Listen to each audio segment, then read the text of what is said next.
Comment gagner des âmes, comment guérir les malades, comment entendre Dieu nous parler.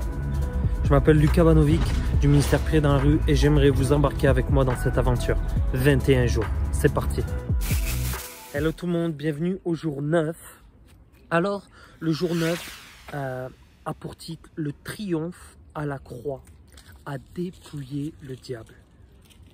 Le triomphe à la croix, à dépouiller le diable. Dans Colossiens 2, 14, verset 15, il est dit, il a effacé l'acte rédigé contre nous, qui nous condamnait par ses prescriptions. Il l'a annulé en le clouant à la croix.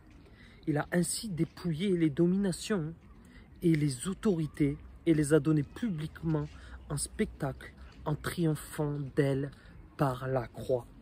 Le jour où j'ai réalisé que Jésus a vaincu toute domination, toute puissance, toute autorité à la croix, j'ai compris une chose. Il a renversé l'autorité qui nous avait été volée dans le Jardin d'Éden. Dans le Jardin d'Éden, Dieu nous avait donné l'autorité sur les animaux et toutes ces choses. Ainsi, ne franchissant pas la barrière de manger l'arbre de la connaissance du bien et du mal, Adam et Ève avaient l'autorité. Vous comprenez? Mais au moment où ils ont obéi à la voix de Satan, au moins ils ont obéi à la voix du diable, ils ont perdu l'autorité. Et en fait, les autorités, alors qu'ils avaient l'autorité, le diable a pris une autorité sur eux. Et tout le long de ces années, le diable avait une autorité sur leur corps, sur leur âme, sur leur esprit. Et c'est pour ça que Jésus a dû payer un prix. Et quand nous croyons que Jésus a payé ce prix, ainsi l'autorité du diable qui était, comment dire, au-dessus de nos vies à cause du péché, perd sa puissance, perd son autorité et nous reprenons nos droits. La question que j'ai envie de vous poser dans ce jour 9, c'est quelle maladie ou autre problème peut arrêter Jésus? Si vous avez reçu l'Esprit, le même Esprit qui a ressuscité Jésus d'entre les morts en vous, qu'est-ce qui peut vous arrêter? C'est une bonne question. Donc la deuxième question, c'est qu'est-ce qui peut vous arrêter?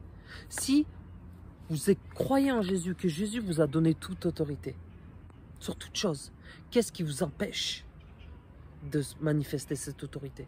Qu'est-ce qui vous empêche de croire au point que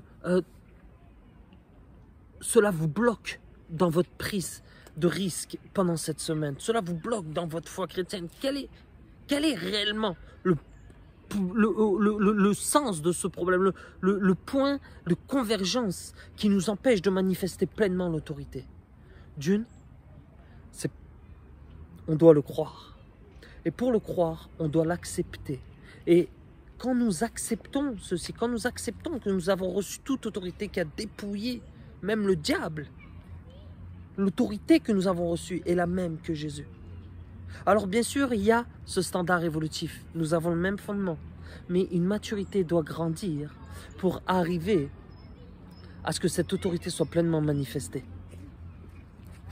Donc aujourd'hui, je déclare, Jésus est le Seigneur de ma famille, Jésus est le Seigneur de ma santé, Jésus est le Seigneur de ma ville, Jésus est le Seigneur de ma nation, Jésus est le Seigneur de toute la terre. Je vais dans tout le monde entier car j'ai reçu l'autorité et la puissance de Dieu. Je prêche l'évangile à toute créature, je fais des disciples, je chasse les démons. J'impose les mains aux malades et ils sont guéris. Si je bois quelques breuvages mortels, ils ne me feront aucun mal. Car celui qui vit en moi est plus grand que celui qui vit dans le monde. Je n'ai pas un esprit de crainte, mais un esprit de puissance, d'amour et de sagesse. Je ne crains pas. La peur ne fait pas partie de ma vie. Je ne crains pas d'une peur soudaine. Rien ne pourra me nuire par aucun moyen que ce soit. Je vais auprès des malades et je veux toucher leur cœur. Pendant cette journée, je vous défie à relever un défi que vous n'avez jamais relevé, car vous avez reçu toute autorité et toute puissance. Et ce nom s'appelle Jésus.